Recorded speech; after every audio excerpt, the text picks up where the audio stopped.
Morning, Scully. Love that guy. It's been brought to my attention by a few of you that there's a couple fake WyattzWorlds accounts out there, like offering free stuff and asking you guys to meet me on different apps and talk to me. No. If I ever do a giveaway, I talk about it on here and I'll tweet about it and stuff. And I will never ask you to meet me anywhere or talk to me somewhere else. Like, I'll never do that. In this situation, I really do wish I had a verified account on everything, because I don't want anybody to ever get advantage taken of them by some scumbag impersonating me. So be careful out there, guys. But right now, I'm not doing any sort of giveaway, and I'm not doing any sort of promotion with any app, other than, you know, Prize Picks and G Fuel. Anyway, how about that game last night? I'm buying a Justin Herbert jersey. I know I said I was going to buy the winning quarterback's jersey, but in this situation, I feel like the winner is actually the loser. And I'll leave it at that. All right, what is going on, guys? Welcome back to another video, and happy Friday, thank God. Going through the comments of yesterday's video, I had a couple of you guys asking if I could bring back an Against the World, and I think that's a great idea because it's been a long time. I'm sure you guys can tell by the title, but I think we are going to pick none other than Minnesota's very own Kirk Cousins, one of the most debated quarterbacks in the NFL currently. For those who don't know what this video is, I'm taking every starting quarterback in the league, and I'm saying if I would take them above Kirk or below Kirk. Couple quick things before we get into the video. One, head over to gfuel.com, use code WyattzWorld, save yourself a discount on any G Fuel products. And two, if you're 18 years or older, you can head over to Prize Picks, the daily fantasy app, where you can use code WyattzWorld to match up to $100 of your first deposit. Always play responsibly, and let's get into the video.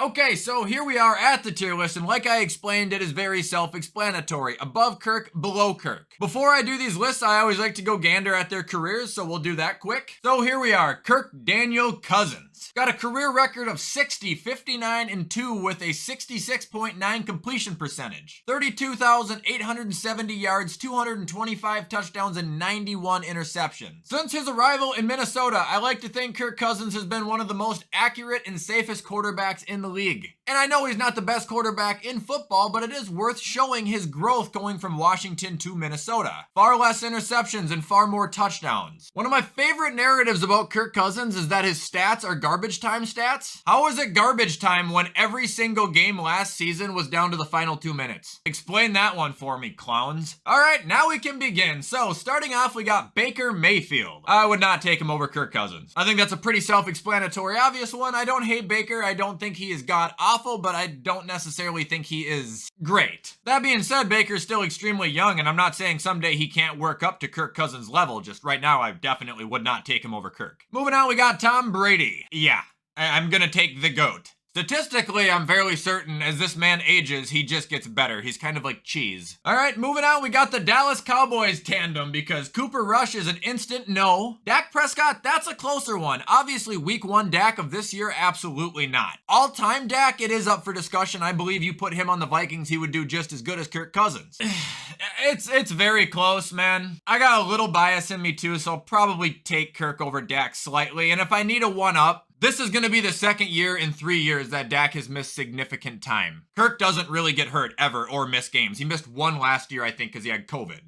Moving on, we got Davis Mills. No, but he's underrated. He is at this point. He's still not taken as a serious quarterback, and he definitely should be. Moving on, we got Derek Carr. No, they're comparably the same damn quarterback. I really do think it's just pick your poison there, and I have a lot of love and respect for Derek Carr. It's just that I can't really think of anything he does substantially better than Kirk. Not that I can really think of anything Kirk does substantially better than Carr off the top of my head, but again, it's just kind of my preference. Moving on, we got Desean Watson. This is a weird one for me, guys, because I used to really like him, and I had the most respect for Desean, and I thought he was like top 5. Now I kind of look at the guy as he's a complete fucking weirdo. He hasn't played in 2 years, and in his preseason game, he looked like hell. Deep down, talent-wise, do I think he probably holds more than Kirk? Yeah, but I don't want anything to do with him, dude. He's a fucking creep. Moving on, we got Daniel Jones. No, but I am under the impression that he might actually turn it around. What did it say last week on a stat? Like, he was perfect when, like, throwing at target. Like, he did not miss one throw or something like that. Moving on, we got Lamar.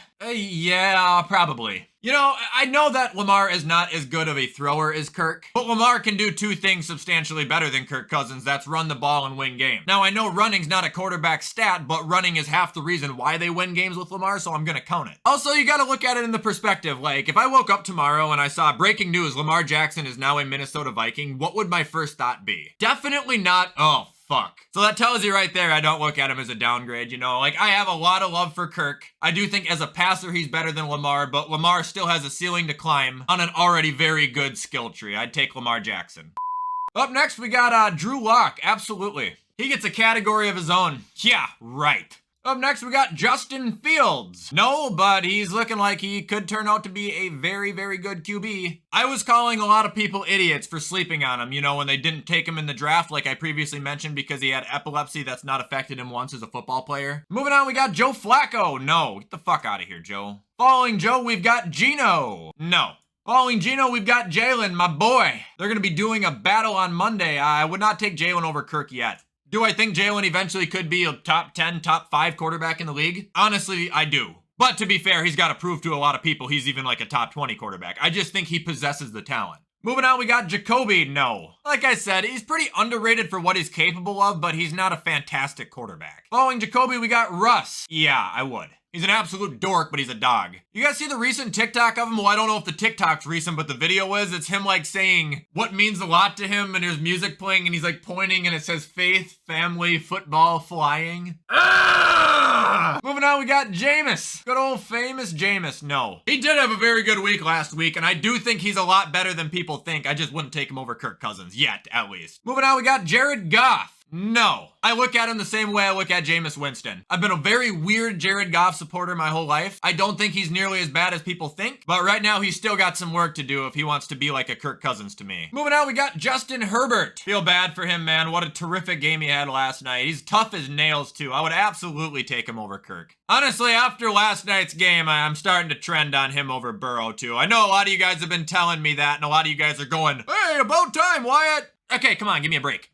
Up next, we got Jimmy G. No. Admire his ability to win games, but as a quarterback, he's just kind of like I don't even know. It's weird. Like, he wins more games than Kirk, but I think Kirk is like a better version of Jimmy as a quarterback. Like, it's weird. Moving on, we got Joe Burrow. Yes, I would still take him over Kirk. Don't sleep on his first game, dude. Moving on, we got Jordan Love. No. Following Jordan Love, we got Josh Allen, obviously. He's my boy. Following Josh, we've got Kyler. Oh, God. No. One's a better runner, one's a better thrower. And I would like to add substantially better thrower. I would take Kirk over Kyler. Moving on, we got Mac. No. Curious to see what he does this year, too. He might not be good. Following Mac, we've got Patty, obviously. He's a dog, although he probably should have thrown like 3 interceptions last night. Refs were very kind. Following Patty, we've got Marcus. Not a chance. Following Marcus, we've got Matt Ryan. They even look like each other. Isn't that scary? No, I would take Kirk over Matt, but I think they're very similar. Following Matt Ryan, we've got Rodgers. So, I'll just put Rodgers here and we'll move on. Moving on, we got Matthew Stafford. Here's a good one, too. Jesus Christ. I got lit up on Twitter for saying Kirk would have won a ring last year with the Rams, and I still believe he would have. Matt's gonna turn over the ball more. There's no really,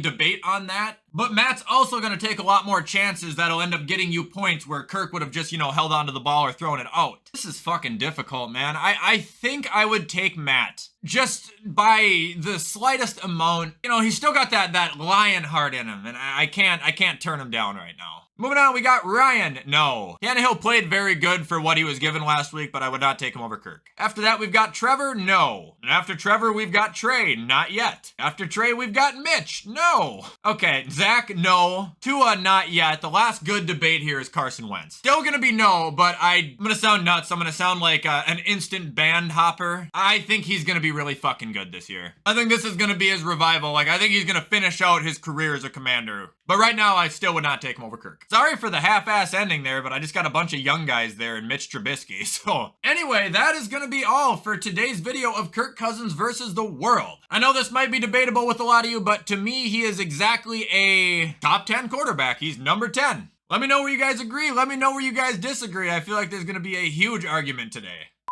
But that is where I am going to cut it for today as well, ladies and gentlemen. I hope you guys enjoyed this video, even if I upset you. Make sure to comment, like, subscribe, turn that notification bell on. I do my absolute best to post on this channel every single day. I hope everybody has a great weekend, guys. Sunday, I do plan to do another start and sits video, so stay tuned. With everything I just said, I'm going to hop off and get this edited so you guys can watch it on time. I hope you all have a fantastic weekend. As always, I will see you in the next video.